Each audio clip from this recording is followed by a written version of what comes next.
하나님께서 이 세상에 세우신 기관은 교회, 가정 두 기관입니다.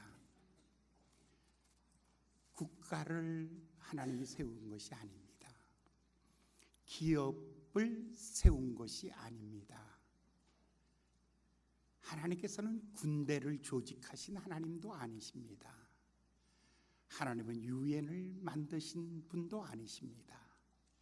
하나님이 만드신 기관이 두 개가 있는데 구약의 가정과 신약의 교회입니다.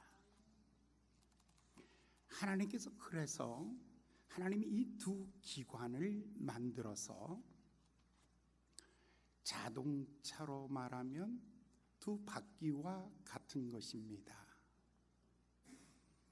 앞바퀴의 이름을 가정이라고 한다면 뒷바퀴의 이름을 교회라고 하는 것입니다.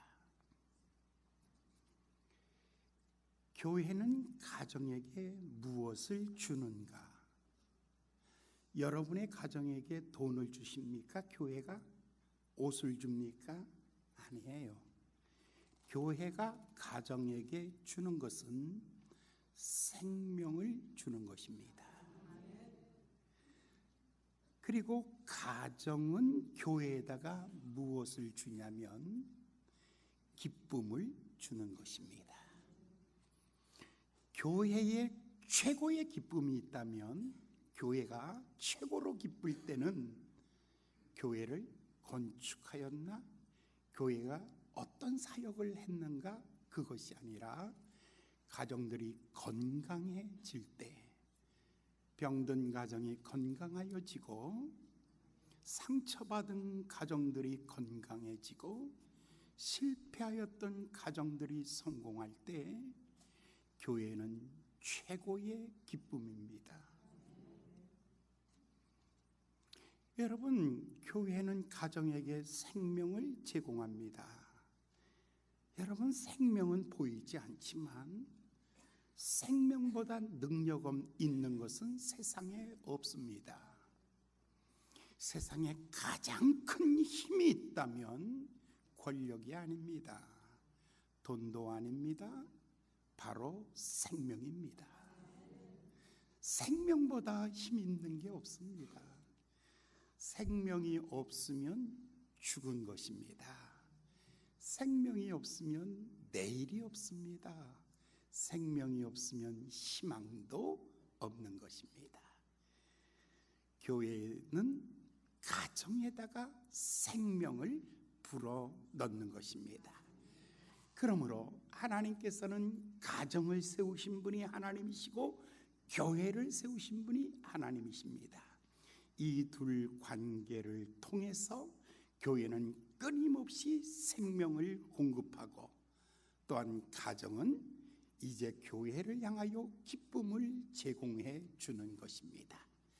여러분, 교회 올 때에는 그래서 기쁨으로 오시기 바랍니다. 여러분의 가정에 가실 때에는 여러분들 생명력을 가지고 가시기를 바랍니다. 생명은 성장합니다. 생명은 아름다운 꽃을 피우고요, 생명은 충만한 열매를 맺게 하는 것입니다. 하나님께서는 모든 축복의 시작이 가정이고요, 축복의 완성도 가정입니다. 성공의 시작도 가정이고 성공의 열매도 가정입니다. 예배의 시작도 가정이고 예배의 완성도 가정입니다. 그러므로 하나님의 응답의 시작이 가정이고 응답의 열매도 가정입니다. 그래서 하나님께서 디모데전서에서 디모데가 이렇게 말합니다. 감독은 마땅히 책망할 것이 없는 자로 한 아내의 남편이 되며, 여기 감독이란 주의 종 목사를 말합니다. 목사에게 있어서 가장 중요한 것이 가정이라는 말입니다. 한 아내의 남편이 된 사람. 목사님이 아주 좋아하는 사람이 굉장히 많으면 그것은 사역의 기초가 무너진 것입니다. 모래 위에 세워져 있는 사역이 되는 것입니다. 그리고 성경에 또 이렇게 말합니다.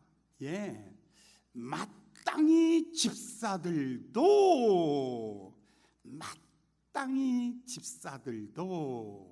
그렇게 말합니다. 한 아내의 남편이 되며, 그 다음에 또 나오는 단어가 여자들도 한 남편의 아내이고, 일부 다처가 아니에요.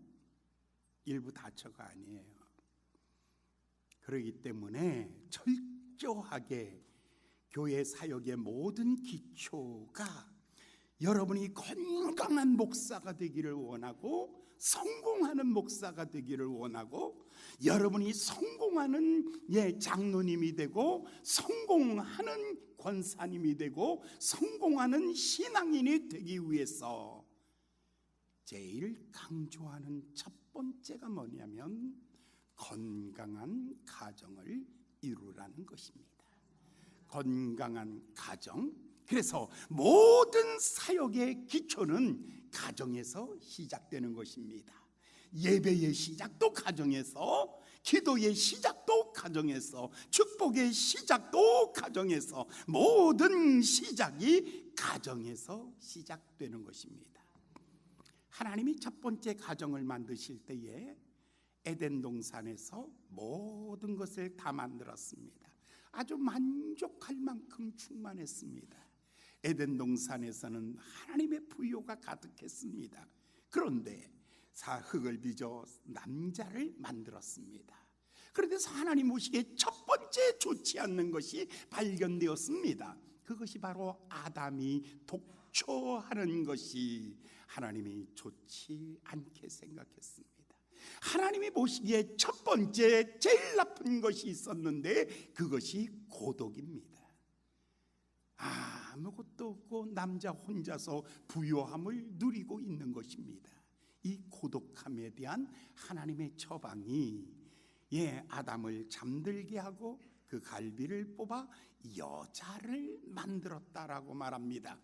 그리고 그 여자를 이끌어서 그 남자에게 데려오매 아담이 이렇게 말하는 거예요. 이는 내 살 중에 살이요 내 뼈 중에 뼈로다 하며 둘이 하나가 될 때에 그때 하나님이 말씀하시기를 심히 기뻐하셨느니라. 할렐루야. 하늘의 해와 달과 별 그 많은 넓은 세상, 그것이 하나님의 만족이 아니라 하나님이 건강한 가정이 만들어질 때 하나님이 심히 기뻐하셨느니라 라고 이렇게 말씀합니다. 하나님이 기뻐하는 가정, 더 구체적으로 보면 두 사람으로부터 시작되는 것입니다. 두 사람, 남자와 여자가 두 사람이 만남으로부터 가정이 시작되는 거예요. 근데 하나님이 사람이 독처하는 것이 좋지 못하여 내가 그를 돕는 배필을 만들리라. 하나님이 여자를 만들 때 뭐라고 말했냐면 돕는 배필. 여자는 남자를 돕는 배필입니다. 이해가 되십니까? 기분이 그렇게 좋지는 않아 보입니다. 대반이 여자들인데 오늘 설교 거의 반은 죽슬판이에요. 돕는 배필로 만들었다라고 말하고 있습니다. 어떻게 도와요? 인격의 성숙과 보완과 성숙. 가만히 보면 내 남편은 약점이 있는 사람이에요. 세상에 완전한 사람은 아무도 없어요. 내 남편은 약점이 있는 사람이고, 내 남편은 부족한 사람이고, 내 남편은 어딘가 얼빠진 인간이에요. 뭔가 나사 하나가 풀어져 있고 빠져 있는 인간, 거기다가 내가 뭐 한다고요? 도움으로 말미암아 남자를 건강하게 만드는 것. 그것이 첫 번째, 이 두 사람이 만난 이유입니다. 두 사람이 만난 이유 두 번째는 그들에게 하나님이 이렇게 말합니다. 왜 우리가 만났는가? 왜 남자와 여자가 왜 만났는가? 절대로 순놈끼리 만나도 안 되고 암놈끼리 만나도 안 됩니다. 좀 있으면 막 갈 것 같아요. 왜 하나님이 남자와 여자를 만드시고 만나게 하셨는가? 첫째로는 서로 도움으로 말미암아 성숙하게 만들기 위해서. 첫 번째. 두 번째로는 그들에게 복을 주시며 생육하고 번성하기 위해서. 앞으로 2020년이 되면 5년 10년 후에는요, 우리나라 학생들이 150만 명의 청년들이 줄어요. 2600년이 되면 대한민국은 이 지구상에서 아예 없어져 버리는 일본 국가. 전 세계가 200개 나라가 있어요. 210개 정도의 나라가 있는데 그 중에서 제일 빨리 없어질 나라가 대한민국이랍니다. 왜 그럴까요? 결혼의 두 번째 목적, 생육하고 번성하라. 여러분 옛날 산하 제한하고 또 하나 낙태 수술한 사람들 다 살인죄를 진 거예요. 회개하셔야 돼요. 하나님이 기뻐하지 않는 거예요. 미래 세대를 계승하기 위해서. 세 번째로는 고독에 대한 하나님의 처방이에요. 인간은 누구든지 다 고독한 거예요. 이 고독에 대한 하나님의 처방이에요. 이제 결혼식이 있었는데 아이를 데리고 엄마가 결혼식에 참석했어요. 근데 이 아이가, 그 7살짜리 아이가 나오면서 엄마에게 묻는 거예요. 엄마, 결혼이 뭐야? 라고 말하니까 엄마가 갑자기 황당해진 거예요. 결혼을 설명해야 되는데. 결혼을 그래서 엄마가 이렇게 말했죠. 결혼이란 둘이 하나가 되고 서로 아껴주고 서로 격려해주고 서로 위로해주고 서로 사랑하는 거야 라고 말해줬어요. 그러니까 아이가 나오면서 알았어. 그러더니 그러면 우리 엄마 아빠 결혼 좀 하세요. 엄마 아빠 제발 부탁이에요. 결혼 좀 하세요. 자, 결혼해야 되는 이유 세 가지를, 첫째는 착취하는 것이 아니라 도움으로 말미암아 성숙해지는 것. 두 번째 목적은 생육하고 번성하는 것. 세 번째는 고독에 대한 처방, 함께 있게 하는 것. 할렐루야, 할렐루야.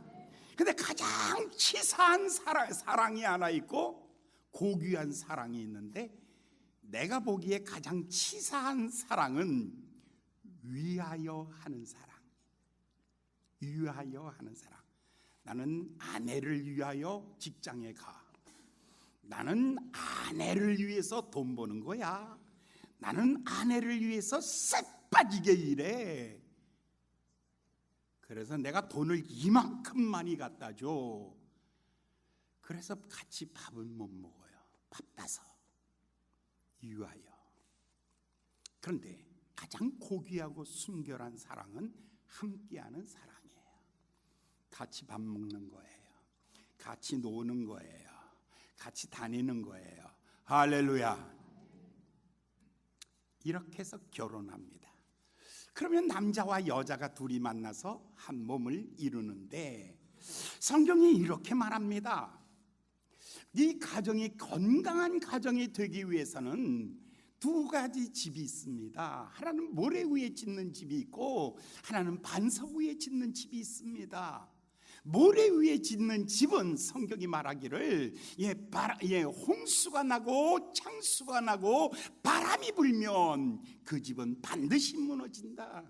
IMF가 있거나 사업에 실패하거나 병이 들거나 문제가 생기면 반드시 무너지는 집이 있다. 그러나 그 어떤 것에도 무너지지 아니하고 건강한 가정이 있다. 그 가정은 반석 위에 세워지는 가정이다.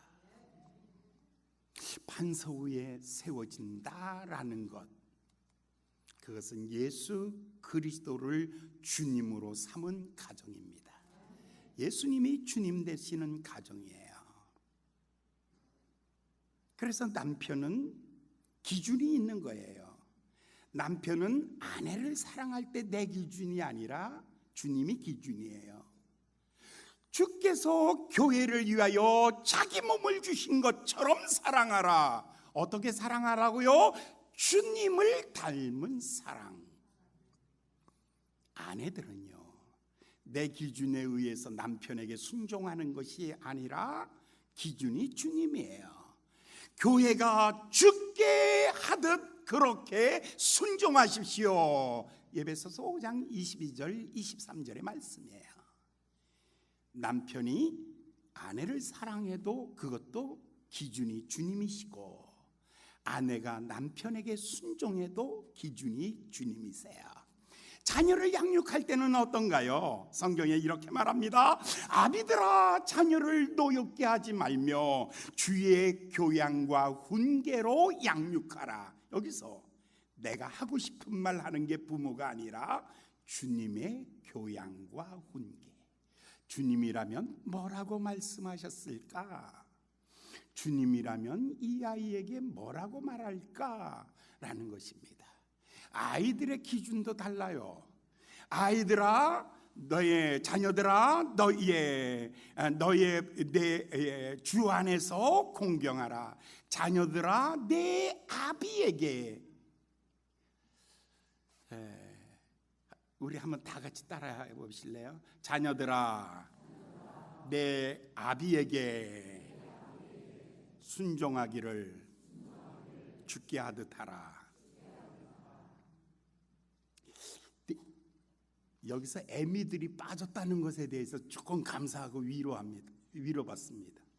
아까 찬송 부를 때 우리 김다혜 양, 어머님의 넓은 사랑 귀하고도 귀하다. 네, 그럴 때, 야, 영기야, 그때 영기가 2절을 했으면 좋았을 텐데. 아버님의 넓은 사랑 귀하고도 귀하다. 왜 1절만 있는 거야? 그리고 왜 영기에게 2절을 왜 안 시키는 거야? 자녀들아, 아비에게 공경하기를 어떻게 하라고요? 주 안에서 공경하라. 그러니까요, 원칙이 분명한 거예요. 남편들은 주님의 마음으로 아내를 사랑하고, 아내들은 교회의 마음으로 주님을 섬기듯 섬기고, 부모는 주님의 마음으로 자녀들을 양육하고, 자녀들은 주님의 마음으로 아비에게 순종할 때에, 그러니까 모든 기준이 주님이신 거죠. 그러니까 가정 식구 전체가 다 예수님이 뭐가 되어야 돼요? 주님이 되셔야 돼요. 할렐루야. 예수님이 주님이 되는 그런 가정, 이런 가정은 반석 위에 세워져 있는 가정입니다. 이 가정을 향해서 하나님께서 귀한 축복을 주셨어요. 이 가정을 하나님이 너무 사랑하셔서 늘 하나님은 이 가정을 임재하십니다. 하나님의 아담의 가정을 축복하셨잖아요. 그런데 위기가 왔어요. 그 위기는 사탄의 공격이었어요. 불순종하게 했지요. 가정을 깨는 것은 사탄이 하는 일이에요. 사탄은 가정을 깨는 거예요. 하나님이 사랑하고 소중히 여기는 것을 깨뜨리는 거예요. 하나님의 마음의 기쁨을 빼앗아가는 것이 사탄의 사역이에요. 사탄이 이 가정을 깨뜨렸지요. 불순종함으로 말미암아 이 가정이, 그들은요 벌거벗었으나 부끄럽지 않았어요. 여러분, 남편이 다 얘기해도 부끄럽지 않아요. 당당하고 떳떳한 남편이었어요. 아내가 다 얘기해도 항상 당당하고 떳떳했어요. 그런데 이 가정의 위기는 어디서 왔습니까? 서로 부끄러워지기 시작했어요. 서로 책임을 미루기 시작했어요. 서로 비난하기 시작하죠. 하나님이 주신 저 여자 때문에 내가 먹었습니다. 그리고는 점점 하나님을 멀리 떠나서 큰 바위 밑에 숨어버리고 말았어요. 이제 영원히 하나님을 찾지 않겠다고 결심했지요. 하나님이 이 사람들을 찾아오신 거예요. 날이 서늘할 때 하나님이 에덴 동산에 오셨어요. 그리고 하나님이 이렇게 말하죠. 아담아, 아담아 하고 하나님이 불러내시죠. 그리고 아담을 보니까 무화과 나무로 옷을 해 입었는데, 정말 서늘할 때, 동산이 서늘할 때의 의미가 뭐예요? 나무로 치마를 만들었는데 나뭇잎이 바싹 말라서 다 떨어져 버리고 마른 거지요. 그때 하나님께서 양을 잡아서 가죽옷을 지어 입히며 너는 이제 모든 산자의 아비가 되고, 그리고 하와에게는 모든 산자의 어미가 되라 라고 하나님이 축복하신 거예요. 여러분, 하나님의 가정은 늘 주님이 임재하는 가정. 할렐루야. 오늘의 주제가 그거예요. 하나님이 임재하는 가정, 하나님이 찾아와 주시는 가정, 하나님이 그 가정의 문제를 해결해 주시는 가정, 아담의 가정에 와서 새 옷을 지어 입혀 주시는 하나님, 여러분의 가정에도 하나님께서 새 옷을 지어 입혀 주시고 여러분을 새롭게 만들어 주시기를 나사렛 예수님의 이름으로 축원합니다. 하나님께서는요 아담의 가정에도 찾아오셨잖아요. 그때 나이 75살에. 여러분, 정말 감사한 것은 여러분 일찍 하나님이 우리를 찾아와 주셨다는 거. 75살에 찾아와 주신 그 하나님, 내가 하늘의 별과 같이 내 후손을 많게 하리라, 내 이름을 창대케 하리라, 내가 밟는 땅은 다 내가 너에게 주리라. 하나님의 임재, 하나님이 소중히 여기는 가정을 하나님이 임재하셔서 그 가정을 축복하여 주신 것입니다. 아브라함의 아들 이삭도 위기를 만날 때에 그 아래서 모든 것을 다 빼앗겼을 때 하나님이 찾아오셔서 새 우물을 파괴하시고 새로운 길을 열어주시고, 그의 아들 야곱이 위기를 만날 때 하나님께서 루스 들판에 찾아와 주시고 하나님께서 그에게 꿈을 주시고 하란에서 20년 동안 하나님이 함께 하시고 그가 돌아오는 고국으로 돌아오는 그 길을 하나님이 지켜주시고 하나님이 함께하여 주시는 하나님, 오늘 사랑하는 여러분, 아브라함의 하나님, 이삭의 하나님, 야곱의 하나님, 요셉의 하나님, 오늘 여러분의 가정에 대대로 여러분의 가정에 하나님 되시기를 예수님의 이름으로 축원합니다. 어떤 분이 그러더라고요. 지난 주간에 내가 우리 손주하고 이렇게 아들 서 있고 손주 서 있고, 내 손주 얘기는 절대로 안 하거든요. 왜냐하면 내가 형님이기 때문에, 영원한 오빠기 때문에 할배 얘기 안 하거든요. 근데 딱 서 있는데 아들이 있고 손주가 서 있는데 어떤 분이 저보고 그러는 거야. 목사님, 저는 목사님의 가정 5대를 알고 있어요. 5대를. 우리 할아버지 김성환, 우리 아버지 김재덕, 우리 나 김백현, 아들 김영화, 손주 김유강, 5대를 안다는 거예요. 우리 교회 옛날 교인들은 다 알아요. 할렐루야. 5대를 알고 있는 분 손 좀 들어보세요. 다 있지 여기. 5대를 알고 있어. 우리 그러니까 우리 이승규 장로님은 초등학교부터 나왔죠. 초등학교 때 몇 학년?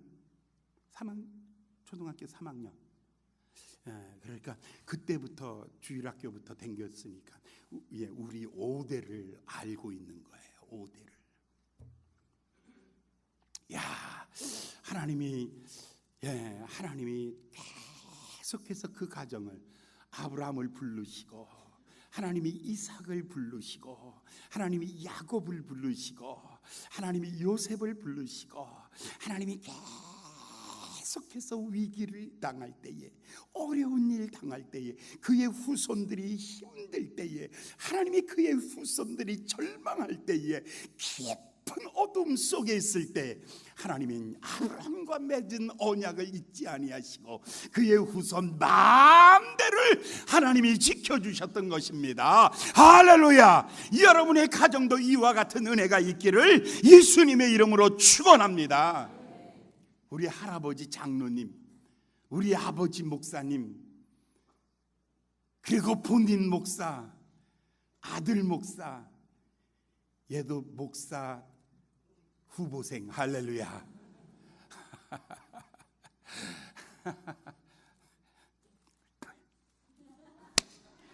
목사 쪽으로 튀잖아. 제가 여기다 장로, 이쪽에 목사 써놓고 한번 쳤거든요. 그랬더니 요침이 이쪽으로 팍 튀는 거 보니까 얘도 어쩔 수 없어.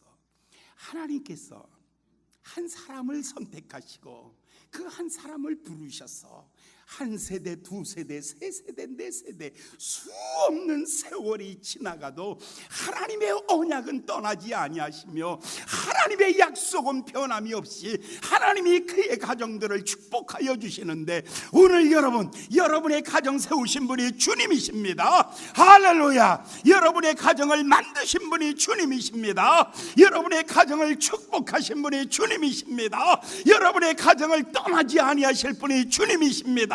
여러분의 가정을 성공시킬 분도 주님이십니다. 여러분의 가정에 주님으로 말미암아 위대한 축복이 있기를 예수님의 이름으로 축원합니다. 그런데 오늘은 고넬료예요. 이 고넬료는 이방 사람이고 백부장이었어요. 이 사람은 전혀 예수 믿을 사람 아니었어요. 그런데 성경에 그 사람을 이렇게 말해요. 온 집으로 하나님을 경외하고, 두 번째, 백성을 많이 구제하고, 세 번째, 그 집이 항상 기도하더니 마침내 누가 찾아왔냐면 베드로가 찾아온 겁니다. 할렐루야. 할렐루야. 바로 그 집에 하나님께서 환상 가운데 베드로에게 보여주시고 성령이 그를 인도하여서 마침내 찾아간 집이 바로 이 고넬료의 가정에 찾아왔던 것입니다. 오늘 여러분의 가정에 주님이 찾아와 주시기를 예수님의 이름으로 축원합니다. 축원합니다. 축원합니다. 여러분, 그런데 베드로가 그 집에 찾아와서 무슨 수도 고치거나 TV 고치거나 계량기 고치러 온 거 아니에요. 오늘 베드로가, 오늘 본문 한번 볼까요? 44절을 읽어보시겠어요? 44절 시작. 베드로가 이 말할 때에 성령이 말씀 듣는 모든 사람에게 내려오시니, 성령님이 하늘문이 쫙 열리면서 성령님이 사뿐히 내려오는 거예요. 싹 내려오는데 뭐 할 때? 하나님의 말씀을 전할 때. 그런데 그럼 베드로는 도대체 무슨 말씀을 전했을까라는 거죠. 베드로가 바로 앞에 보면 베드로가 고넬료 집에서 하나님 말씀 전하는 게 나와요. 어떻게 나오는가 한번 볼까요? 우리 37절부터 보겠습니다. 곧 요한이 그 침례를 반포한 후에 갈릴리에서 시작되어 온 유다에 두루 전파된 그것을 너희도 알거니와, 하나님이 나사렛 예수에게 성령과 능력을 기름 붓듯 하셨음에 저가 두루 다니며 착한 일을 행하고 마귀에게 눌린 모든 자를 고치셨으니 이는 하나님이 함께 하셨음이니라. 네, 계속해서요. 우리는 유대인의 땅과 예루살렘에서 그의 행하신 모든 일의 증인이라. 그를 저희가 나무에 달아 죽였으나 하나님이 3일 만에 살리사 나타내시며, 그 다음에 43절 보겠습니다.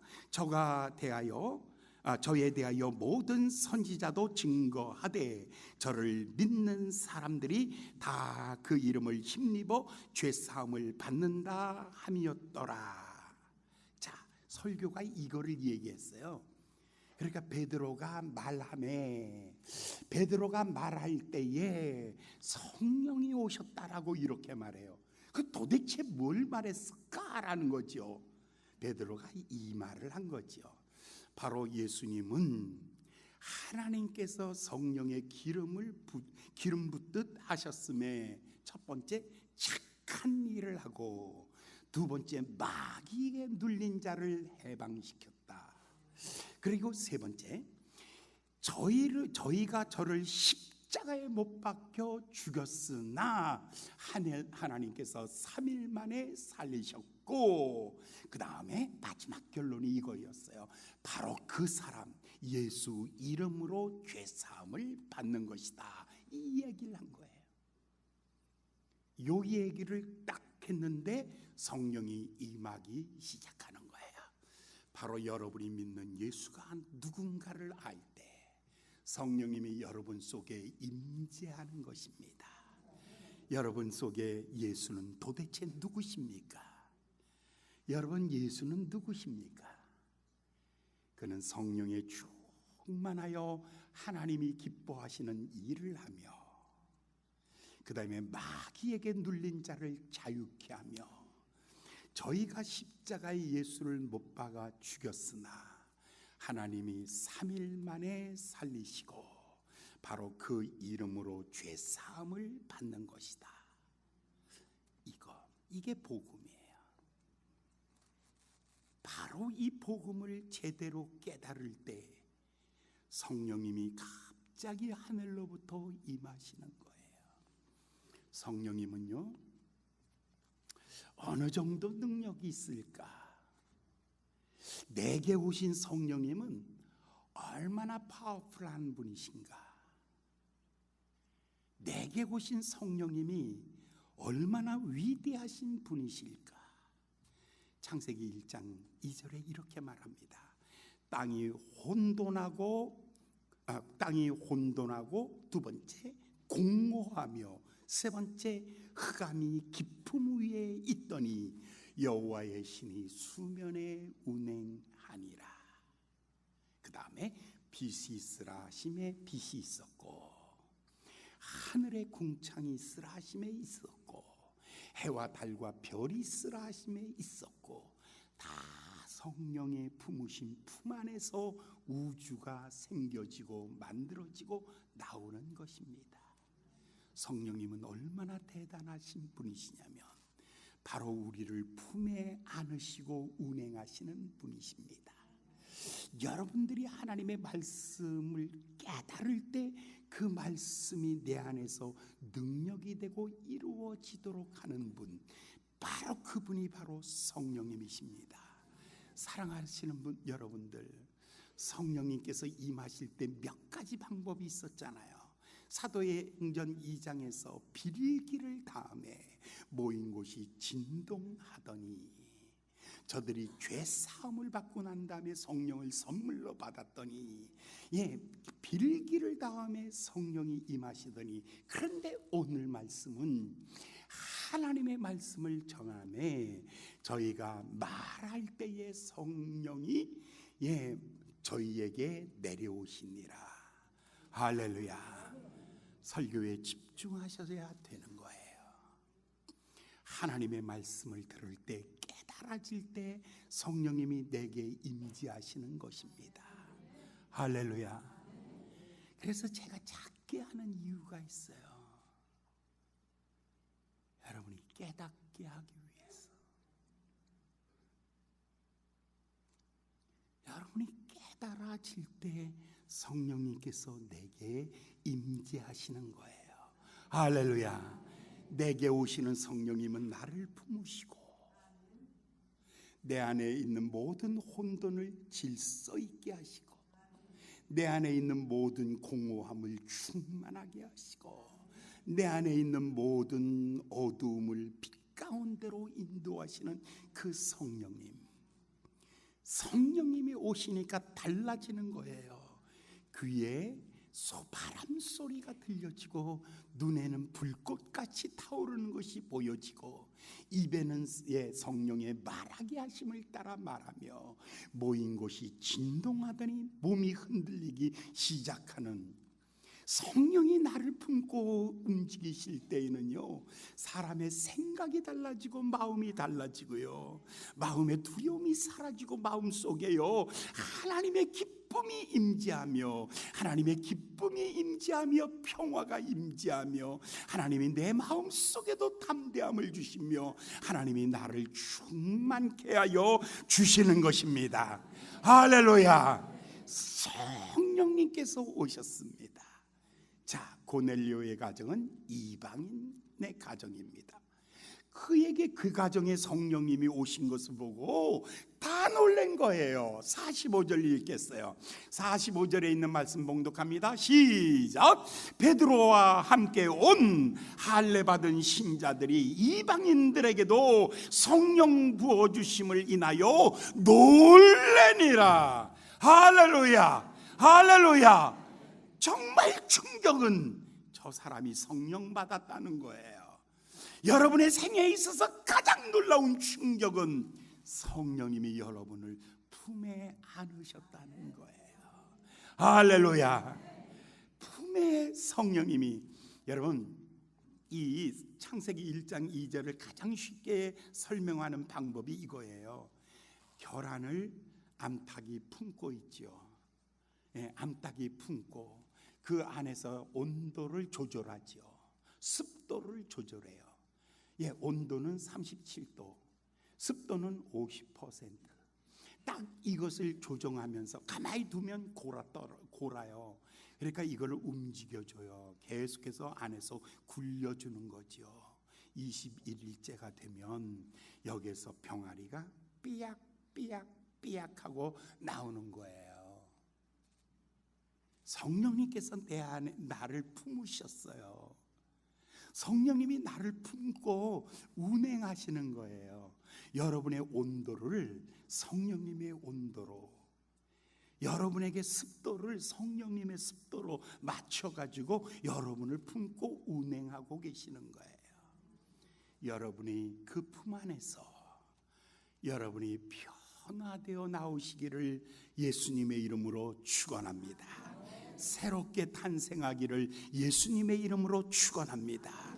이 세상을 다시 태어나는 즐거움처럼 그 기쁨으로 다시 태어나는 이 놀라운 축복이 일어나기를 예수님의 이름으로 축원합니다. 고넬료의 가정에 오신 성령님, 고넬료의 가정을 품에 안으신 성령님, 그 성령님의 품에서 고넬료의 가정은 날마다 새로워지며 날마다 충만하여지며 날마다 은혜 안에 사는 것처럼 여러분의 가정도 주의 품으신 그 품 안에서 여러분 온전히 새로워지기를 예수님의 이름으로 축원합니다. 46절부터 볼까요? 46절부터 48절까지 봉독합니다. 다 같이 46절부터 48절까지 시작. 이는 방언을 말하며 하나님을 높임을 들음이니라. 이에 베드로가 이르되 이 사람들이 우리와 같은 성령을 받았으니 누가 능히 물로 침내줌을 금하리요 하고 48절 시작. 명하여 그리스도 예수의 이름으로 침례를 주라 하니라. 저희가 베드로에게 수위를 더 있기를 청하니라. 그래, 보통 평상시는 먼저 침례 받고 성령 받았어요. 근데 이 가정은 전혀 달랐어요. 먼저 성령님께서 오셔서 성령의 충만함을 주시고 그 다음에 물로 가서 침례를 받았어요. 물속에 잠기는 것은 옛사람이 죽은 거예요. 이제 물에서 올라올 때 완전히 새 사람이 되었다는 사인이죠. 이 가정에 이제 무엇이 들어왔습니까? 예수와 연합하는 사건이 생겨진 거예요. 강한 것과 연합하면 강해지는 거죠. 오늘 아침에 저 한경도에서 북한에서 미사일을 빵 하고 쐈어요. 우리나라 NSC가 모여지고 대통령이 안보 긴급 안보 회의가 아침에 있었어요. 그리고 난 다음에 10시 30분에 합참에서 발표를 합니다. 합참에서 이렇게 얘기를 하더라고요. 오늘 아침 북한에서 미사일을 동해를 향해서 쏘았습니다. 북한은 빨리 그것을 포기하고 그렇지 않으면 앞으로 큰일이 있을 거다. 그러면서 이렇게 말해요. 우리는 한미 동맹이 굳건함과 우리의 단호함을 분명히 보여줄 터이니 너희들 다 하지 마라. 이렇게 경고하는 메시지. 여기 경고 메시지가, 대한민국의 경고 메시지가 이거예요. 첫 번째가 뭐냐면 한미 동맹과 그 다음에 우리 군의 단호함으로 너희를 응징할 것이다. 그러니까 북한이 우리 실력 다 알고 있는 거예요. 우리가 북한 응징한다 그러면 까불지 마, 우리 원자폭탄 있어. 그러면 깨갱 찍소리 못해요. 그러니까 우리가 하는 말이 뭐냐면 한미 동맹과 그 다음에 우리의 단호함으로. 우린 없어. 따콩. 그러니까 북한에서 우습게 보잖아요. 우리는 단호함밖에 없어. 우리가 의지하고 있는 게 뭐냐면 한미동맹이야. 그러니까 오늘 아침에 합참 공보실에서 성명 발표가 이것이었어요. 첫 번째가 뭐냐면 한미동맹과 두 번째 우리의 단호함으로 경고하노니 다시는 그러지 마라. 야, 그거 보면서 어쩌면 우리나라 입장이 우리의 입장하고 똑같으냐. 우리도 마귀를 향해서 이렇게 말할 게 없어. 지혜를 말한다면 마귀가 더 지혜롭고, 똑똑한 걸 말한다면 나보다 마귀가 더 똑똑하고, 능력 있는 걸 말한다면 마귀가 더 능력 있어. 그래서 내가 마귀를 향해서 이 더러운 귀신아 떠나갈지어다 그러면 마귀가 다 알아. 야, 웃기지 마. 너 왜 오늘 약 먹었냐? 왜 까불어? 마귀가 그래. 마귀가 그래. 그러기 때문에 우리가 이렇게 말하는 거예요. 예수의 이름으로 명하노니 더러운 귀신아 떠나갈지어다.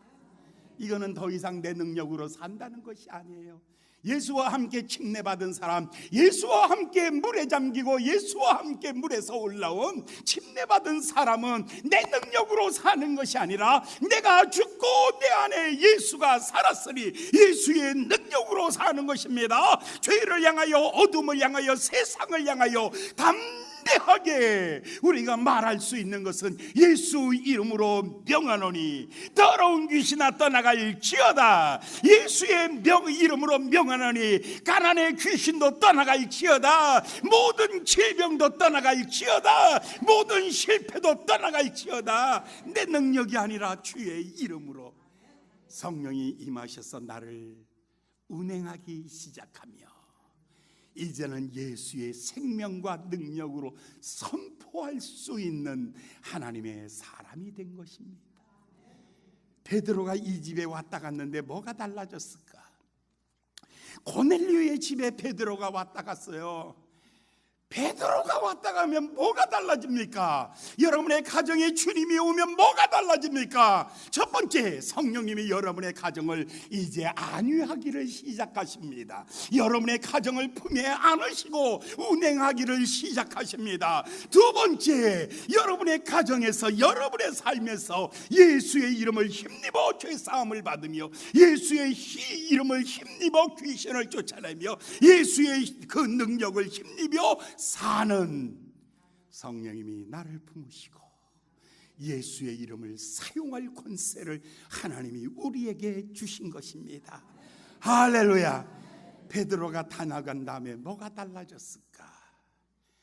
여러분이 예수 믿고 난 다음에 뭐가 달라졌나요? 아무것도 안 달라졌다 그러면 여러분이 목표를 분명하게 세우세요.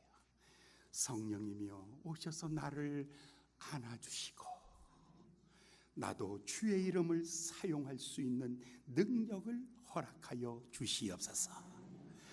그때 여러분의 삶은 변화되기 시작할 줄 믿습니다. 기도하겠습니다. 자비로우신 귀하신 주님, 오늘 주의 말씀을 나누었습니다.